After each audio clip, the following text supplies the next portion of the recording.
So, hi everyone. My name is Lainey. I am the executive producer of Where Brains Meet Beauty podcast, and I'm so excited to welcome you all to our virtual event today called Why Beauty Matters Now. So, we have a bite-sized, about 30-minute event planned for you. So, you're welcome and encouraged to ask questions throughout the conversation using the Q&A function or the chat function on the bottom of your screen. And we will likely have time for about 3 questions at the end of the event. And if you've submitted a question that we aren't able to get to, we'll be sure to respond to you after the event is over as well. We will also be sending out a follow-up email a few days after the event so that you can watch the recording of the webinar or share it with your friends if you're interested, and learn about more upcoming events with Where Brains Meet Beauty. So without further ado, I'm going to introduce our industry friends and podcast guests who are joining us today. So we have our host, Jody Katz, also the founder and creative director at Base Beauty Creative Agency. We have Gwen Jimmere, the CEO and founder of Naturalicious, and Marcia Kilgore, the founder of BEAUTYPIE, FitFlop, and SoaperDuper. So thank you everyone for joining us. And I'm going Thanks for having us. Yeah, we're excited to be here. So I'm going to turn it over to Jody to start the conversation off. I'm so excited to do this. Thank you all. And I want to remind everybody that both Gwen and Marcia have been guests on our podcast. So if you want to learn more about them and hear a lot of their interesting insights and wisdom, Gwen's episode is episode 162. It's so cool to say that number. Like, there's so many episodes that Gwen is 162. And Marcia was here at the very beginning for us, episode 61. So 101 episodes between the two of you, which is crazy. Wow, congrats. Congratulations for making it that far. Absolutely. I guess now you know how I've been spending my time. So I'm so excited that we came together today because I want to talk about this topic. This world is a roller coaster that we're living in right now. And for me, even in the business of beauty business and wellness, it's easy to wonder if beauty really matters. And I thought of this topic because it reminded me of a time when I was in college and my great grandmother was ailing and really, sort of deteriorating in her health. And my mother and my grandmother dragged her to the salon to get a lip wax. And I'm like, I couldn't understand why they were doing that. And when I asked my mom about it, she said that it was, just part of the way that my great grandmother lived her life normally. And they saw her beauty routine as reassuring and grounding for her and for them. So, I'm curious to know how my guests today see beauty during this roller coaster. So I have a bunch of questions for my panelists, and let's get to it. So the first question, let's talk about this, and Gwen, I'll give this one to you. With so much crisis all around us, what role does beauty play in the consumer's world when you think of the really highly engaged customer, right, who's super energetic about it, and even that low engaged consumer? I think beauty at the end of the day is less about the vanity of it and more about how you show up in the world every day. And so it's very easy to roll out of bed and have on your, frumpy pajamas and not do your hair and go makeupless and all that sort of stuff. And kind of just, especially in today's time when we are all supposed to be quarantining and socially distancing. But what I found and what, I'm sure psychologically is for everyone, when you actually, what I call show up for yourself, right? When you put on some clothes, when you actually do your hair a little bit, maybe you don't do a full face of makeup, but you do a little bit of lip gloss or whatever makes you feel beautiful when you look in the mirror and see yourself. That's where beauty fits into this conversation about the times that we're in right now. So it's not even about other people. It's about you. How do you feel? How do you show up for yourself every day? And so part of what we do at Naturalicious is pushing that agenda. And I always say that we make hair products, but we sell confidence and swag. And so we could sell anything in order to push that agenda. And hair care for us is just the way that we do it. But, that's really where beauty is. And I hope that people are taking the time to do a little bit of self-care for themselves, so that they're able to live their best life and actually pour from a full cup. We are always pouring from an empty cup, and you can't be your best for everyone if you aren't your best for yourself. Marcia, what are you hearing from your BEAUTYPIE members, right? Are you hearing that beauty matters to them now? Oh, you know what? I think I will echo what Gwen said, in that, everybody needs a little bit of something right now. It's just so hard out there, and it's hard every day. There is no break for anyone. It's like we get some good news, and then we get a whole bunch of bad news. And just to have a little bit of self-care and something where you're treating yourself and being human, right? Amidst this crazy mess that we're all in, I think reminds us what we can be and what we can do. It's such a huge question, Jody, and I remember thinking, wow, why does beauty matter right now? It's such a big topic, actually, and you just think, like, where do I stab into that? And when it comes down to it, when beauty is something that we create for ourselves or on ourselves with our rituals, it reminds us really of what we can do and what we can accomplish. And I think just by taking part in that ritual every morning or whatever it is that you do, if it's throughout the day, it raises your own standards, and then it gives you hope, right? And like Michelle Obama said, I remember her once quoting this really beautifully. She said, like, without hope, we have nothing. So, we have beauty and we make ourselves more beautiful, and we go through that ritual because it is actually a ritual of elevating ourselves so that we can have hope amidst a crazy, crazy time. When I think about what you both just said, it makes me think of the reason why I kept my Rent the Runway subscription. Like, obviously, I'm not going anywhere, but like, you can't see it because the Zoom's cutting off. But I'm like wearing Rent the Runway because it makes me so happy to have this little thing for me, right? Because the Zooms get exhausting, the emails get exhausting, ignoring my kids gets tiring on me, right? I feel so bad. So my Rent the Runway is filling that for me, right? It's not about anybody else. Like, nobody is even seeing these clothes. It's like totally for me. Okay, so, but I get it, but why beauty, Marcia? Like, why not baked goods or reality TV? Like, why do we fill ourselves with beauty during this time? Or why should you? Well, that's an easy one. Why not baked goods? Because, we want to avoid diabetes, and everybody also has to stay slim so that we don't have any comorbidities. So that if we do catch COVID, we are less likely to keel over. Number two, what was the other thing? Reality TV.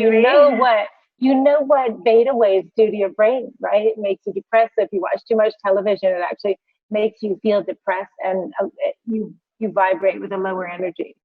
So actually, television and baked goods are like the two worst things you could be doing for yourself right now. But creating a new look on your face, right, is like, it's a creation of something new. It's just showing us what we can build when we try, even if it's inside your bathroom, putting on the greatest eyelashes you've ever seen. So I think it gives you also a little bit more control, and it's positive. There's nothing negative about beauty. There's a lot negative about reality TV and eating too many cookies. Okay, so Gwen, you should know that I've been eating a lot of baked goods, and I've been watching a lot of reality TV. Not anymore. I love it. Sorry, Marcia. I don't know what it's doing to my brain, but I love the reality TV more than baked goods. Like, I get so happy to watch Below Deck. So anyone listening that watches Below Deck knows what I mean. It's like my jam.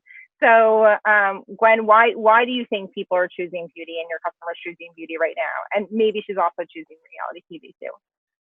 I just had this conversation with my partner last night, actually. Not necessarily about baked goods and reality TV, but just about things that bring you joy. So Jody, earlier you mentioned your Rent the Runway subscription. Like, that brings you joy. And I asked him, I said, what do you do for you and just for you that brings you joy? And so recently this summer we started a garden. And so he's like all in with this garden, right? I go look every blue moon, but he's like in it every day. He's nurturing his little plants. We got these tomatoes. He doesn't even eat tomatoes, but he's excited about it. And so, I think that I actually don't think there's a whole lot wrong with reality TV if that's what brings you joy. That apparently does not bring Marcia joy, which is great, but it brings you joy, Jody. Not too much of it. Yeah. But it brings you joy, which is totally fine. Like, honestly, right now, what's bringing me joy is watching reruns of Moesha on Netflix, and so I think anything that really boosts your spirits, makes you feel good. Like, right now, we're living in a super crazy world. We've got all this, quote unquote, new normal that we're all going to start dealing with. And we've got, like, even you and I, we were just talking offline about virtual school. So now we have 2 full-time jobs. We're running our companies, and then we're also full-time teaching our kids. It's a lot. And so for me, I think that, personally, beauty is fun for me, but there's different levels to this stuff, right? So Prior to COVID, I was at the nail salon every 2 weeks faithfully. Couldn't go to the nail salon all of a sudden. So my little acrylic nails just didn't last. And I found beauty in my natural nails, growing them out, stop biting them, seeing how like smooth and nice I can get them. And that's like a natural beauty thing. So it's not always necessarily like piling on a ton of makeup or like going to get stuff done. Sometimes it's just finding beauty in what you were God given, your beauty that you were given by the creator. So I think there's all sorts of different levels, and whatever brings you joy, honestly, you should do it. But you have to do it within reason, to Marcia's point. Like, you don't want to be going ham on the baked goods, but either way, I will have a scone if I feel like it. Oh, yeah. So Marcia, I'm curious because your BEAUTYPIE sells so many different types of products, right? Lipstick, foundation, skincare, deep skincare, simple skincare. Have you noticed a change in what your members are buying now versus maybe January? We have a lot more members than we did in January. That's been super interesting for us. It kind of exploded when everybody went home and had to order things online and no longer wanted to go into a store and try things. Because that's what I think was holding certain people back, thinking, oh, I'd like to go into a store and try it. And then when that was no longer an option, mail order or ordering online just became a quick, easy fix. But most of our members are really into their skincare anyway. I think the biggest part about BEAUTYPIE is being able to save so much money, and especially on expensive skincare and things like that. So they would pick up a little bit of makeup here and there, but generally it's those big skincare routines, which it seems like people are still doing. However, we have sold out a few times of some of our body products, so big, the beautiful oily body scrubs and those real pampering items that you want to kind of spend an evening in your bathroom with. Those seem to be super popular at the moment. And to what Gwen said, like hands and feet, right? Grooming for the hands, grooming for the feet, really popular. So I guess it's all the DIY. Oh, that's really interesting because I've always been like a body care girl. Like the scrubs and the shower gels get me so excited. And I know they're so like considered such basic items, but I love that and the sensory experience in the shower. And I found myself reordering what I love. And I'm like, oh my God, I can't believe I spent $44 on a shower gel. That's so ridiculous. Like it literally like falls out of my hand onto the floor of the bathroom. Oh, but like the worst. The scent just makes me so happy. And it's it's back to the joy. Like this is, what else am I doing? I'm not going on vacation. When I can't afford the $44 shower gel, I won't buy it. But right now, this is a choice I'm making. But yeah, I love the shower experience. I love the scrubs. That stuff makes me so, so, so happy. And like, I'm not getting a pedicure now, right? So I'm not getting that sensory experience out of the house. So I do it for myself. Okay, so let's talk about fear-based thinking, because I was actually doing a breathing technique this morning because I just find my heart races every morning right now. I'm just like, my adrenals are just a little bit nuts with like the pace of, work. It's just too much. And I'm trying to like calm down. So my fear-based thinking, of course, during this time period is like financial insecurity, right? I run a business and I want it to thrive, and it's hard to do that right now. So I'm curious how your own personal beauty routines have helped you ease any fear-based thinking that you have or crisis stress. So Marcia, tell me, how has your beauty routine kind of helped ease your emotions during this time? I would say, Jody, that I don't connect the two things together, but I have a lot of habits to, I guess, get myself out of fear-based thinking, which I've practiced for a really, really long time, and would highly suggest that if anybody is really stressed out or has negative thoughts that keep coming up, that they read the book called The Work by Byron Katie. It's a fantastic series of books. She also has an Instagram page, I think, and does a lot of classes that are on YouTube. And she's an absolute genius who was recommended to me through a friend of mine who actually practices the work, and she's a coordinator. I'm not sure what the official term is, but she teaches other people how to practice this work.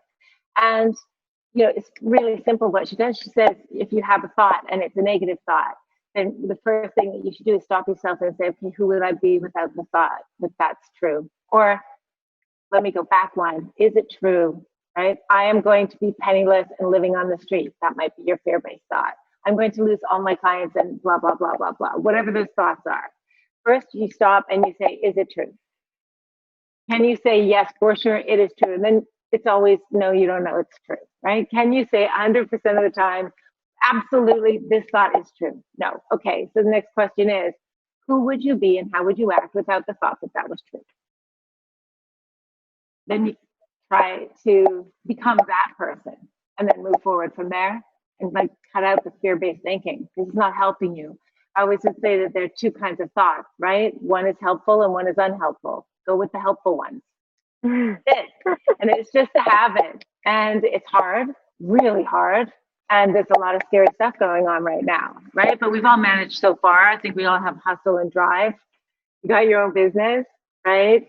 When you've got your own business, I've had like 5 of my own businesses. I could go and sell shoes if I had to. I mean, I do sell shoes. That's one of my businesses. But I'm talking like if I had to go into a store and work selling shoes or cleaning hotel rooms or copywriting for somebody, or I have so many skills, I'm not worried, right? So you just have to stop. It's a waste of time to have those thoughts. And you have to learn the technique for yourself of just recognize it, stop it, question it, turn it around, and then move on without it. And it has nothing to do with my beauty routine. Sorry. What about you, Gwen? Yeah, I feel the same way as Marcia. I don't really connect the two together. I will say that consistency and just familiarity, I guess, with my comfort level with my beauty routine just makes me a better person. And therefore, I'm a better mom, I'm a better partner, I'm a better entrepreneur, I'm a better boss, all that sort of stuff because of it. But I wouldn't say the beauty routine itself is directly, affecting the business. But I do agree with Marcia, and I have not read the work, but I have heard about it. And you're like the 4th person who mentioned it. So I'm for real going to go get it and then work on that stuff. But I just think like habits are super important, especially nowadays.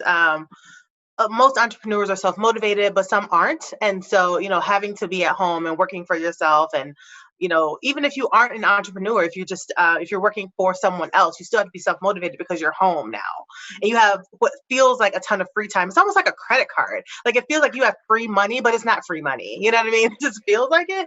So it's like when you're home, like you have all this quote unquote free time, but it's not really free time.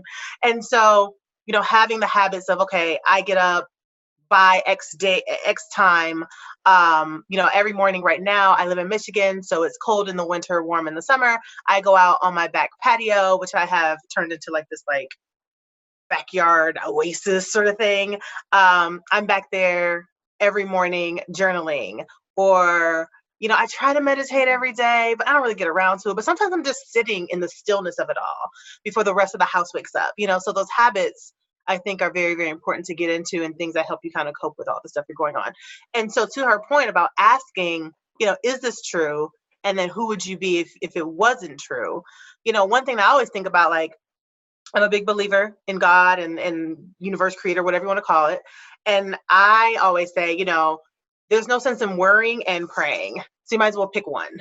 Like there's really no point in praying if you're going to worry, and no point in worrying if you're going to pray. So, to me, it's like, the things that we worry about the most are usually things that never actually happen.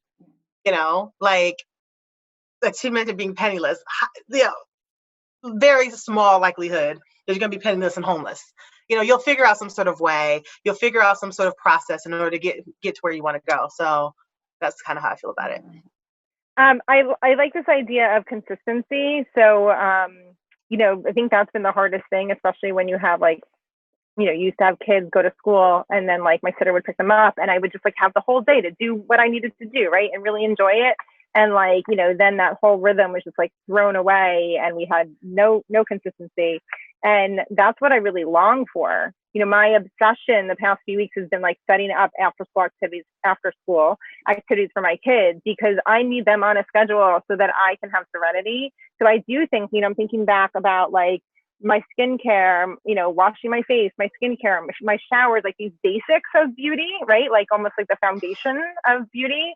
And it really helps make me feel complete in a way, right? Because there is a start to the day and an end to the day that's predictable. And then I think that there is something about maybe a soothing sense of control right? Like, I mean, there's not a lot that can go wrong when I put on my face cream, right? There's not a lot that's going to go wrong when I brush my eyebrows, right? Like, this is something I can do, and I can put on perfume well, and there's no conflict or no clients complaining, right? Or no, like, risk at this. So I think there is a sense of, control that's missing in so many parts of our lives right now. And the way I lather my shampoo, how much time I spend in the shower, all of this stuff, I get to decide. So there is something really lovely about it. And then I think about my daughter who's 9, and she like really doesn't want to brush her hair. And, she gets like this little like nest of knots in the back. And, teaching her like she has to do this every day. Otherwise, it's really going to be not good. Like, I've actually like cut chunks out of her hair this spring because, it just was immovable. Sitting down to actually take the time to take care of yourself that way is something she needs to learn to do, right? Just like she's learning, just to brush her teeth and do it well. So, okay. So let me, we have a few minutes before we start taking questions. My last question is really about like your consumer, your fans. I'm so curious about what she needs from you now more than ever. And it might not even be product. So Gwen, we'll start with you. Yeah, my consumer needs education. We actually answered that call back in March or April is when we did our first, what we call the Repair Your Hair Challenge. So we found that people were at home. I think someone on here earlier mentioned, you couldn't go to the stores. The salons are all closed. You were like, you couldn't even go to Ulta and buy our products, or anybody's products for that matter. You had to buy them online. And so I think, Laura have mercy. Marcia, we just talked about this offline. Oh my God, so sorry. Marcia mentioned earlier how, her sales like boosted in light of COVID. And we had the same experience because it was like, where else are they going to go? They have to come to us. And so I think one, people were just more receptive to marketing messages because they were like, okay, I'm lost. What do I do? And then 2, they couldn't go to stores. So people were getting all these products and having these experiences where they're like, regardless of the brand, they're like, nothing works for me. I'm trying all this stuff. I'm spending all this money. Nothing works. So I said, okay, you know what? You guys are at home. You can't go to the salon. You can't go to your local beauty supply store. Let's teach you how to actually care for your hair. Because a lot of times people think that for hair care specifically, especially multi-textured hair, multicultural hair, they think that it is a product issue. And usually their problem is not product related at all. Usually it's that, one, you haven't been washing your hair properly, first of all. You haven't been washing it on a consistent basis. You haven't been doing the treatments you should be doing. I mean, it's like working out. Like, you can't buy a gym membership and work out for a day and be like, oh, I'm upset because I didn't lose 20 pounds. Like, what have you been doing for the past 7 months? And so it's like getting them up to speed to understanding, here's how you care for your hair, regardless of the brand that you use. Let's end the frustration for you. Let's end the cycle of you buying stuff and wasting money and having your cabinets and countertops full of products that you're never going to use because they don't work. Let's end that. And so that was supposed to be a one-time thing in light of COVID. And we did it. We had 83 people who signed up. And it was like so successful that we ended up doing it a second time in July. And this time we had 383 people sign up. Wow. And they wanted that education. That's amazing. Yeah. And so now we're doing it again in the winter time. So we're doing it quarterly because it's just so much. It's a 15-day challenge. And we just can't do it. I can't possibly. It takes so much energy. I can't do it every month. But quarterly we're doing it. It's become this huge thing. And what we've seen is literally the second highest grossing revenue stream for us. Wow. Like, in just 2 times that we've done it, and it's like, wow, this is what is the missing link for all these consumers. And so I always say people don't need more hair products, they need more education. And so that's where we are. That's awesome. And Marcia, what does your consumer need from you now at BEAUTYPIE? I'm going to go with Gwen also and say education, but I would say they need community. Yes, true. People need connection. They've needed a lot of patience. I think that people are running very emotionally high at the moment, and everyone's glass. When you say glass half full, or glass full, I agree that your glass should always be full, but in a good way. Sure. But I think some people's tanks are full, and that if one little thing happens, it sets them off. And so people are really running on empty at the moment. They need a lot of patience. They need a lot of understanding, because your customers who are usually quite normal can be a little wacky at the moment. So we have, sometimes 6,000 people contacting customer service in any given week. And that can be really draining just because people seem to need a little bit more attention and you can understand, they love us. And so they come to us for that. And that's one of the things that we want to provide. It's just hard, at volume when you're not necessarily ready for it.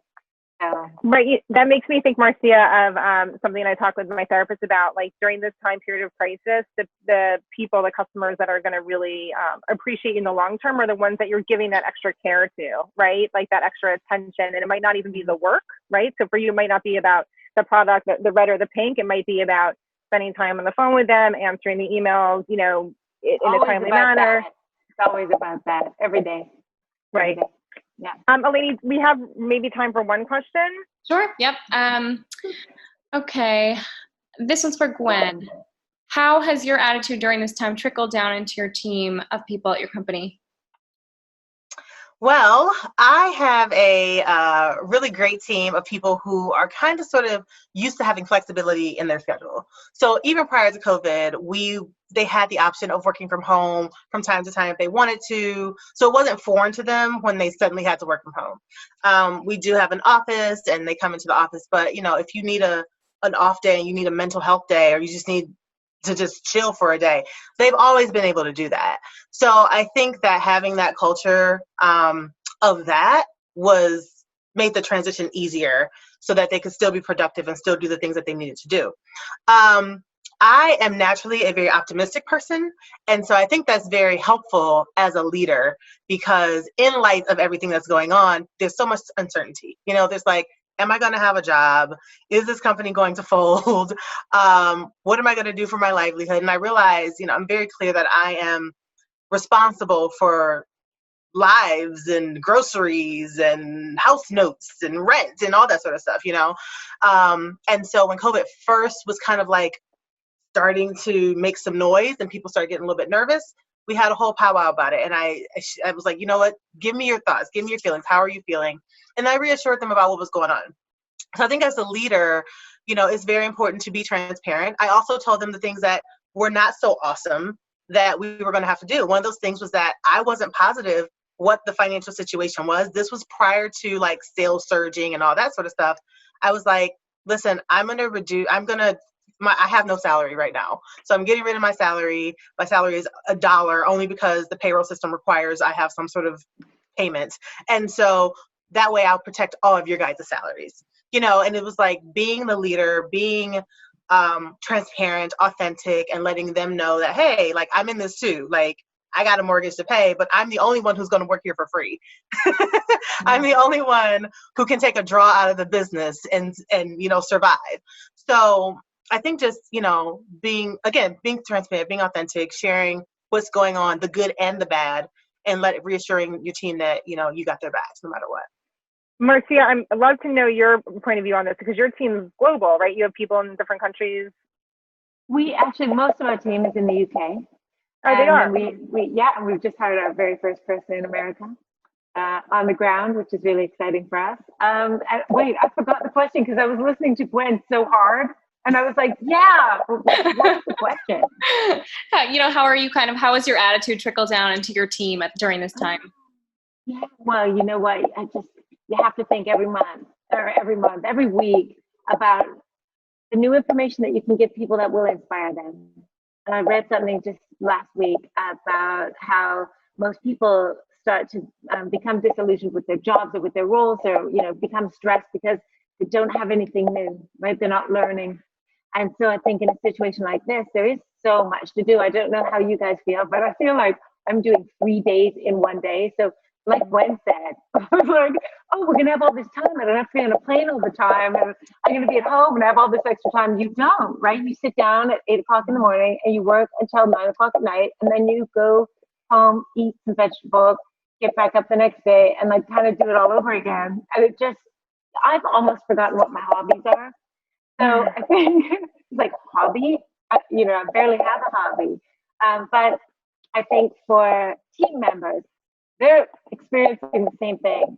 And it's so important to give them a little nugget of information because, again, I think like like beauty and raising our standards is health, having just some new piece of information that may help, right? That might solve this puzzle, that might give you a little bit of a light that helps you get, find your path to the next place that you need to be, whether it's from a career perspective or just an everyday existing in this kind of crazy time perspective. I think that's what it's about. So I try to once a week talk with the team and give them just like a little nugget of new information, something that's either inspiring or hopeful or a new way to look at something, or a new book to read, just so that we can all raise our games together. And hopefully when we come out of it, we'll not only be, machines in terms of how much we can churn out, but also elevated in terms of how we think about the situation that we've gone through and then what our opportunities are for the future. Well, thank you all so much for joining us. I love that we had an incredible discussion in only 30 minutes, which is kind of amazing what you can accomplish in 30 minutes, right? We're all super productive now. So thank you to my panelists and thank you to our attendees. And as Eleni mentioned, she'll send some correspondence out after the event. Thank you all so much. Have a great day. Bye. Thank you, Gwen. Nice to meet you. Likewise. Nice to see you again, Jody. And thanks, Eleni. Thanks. Bye, everyone.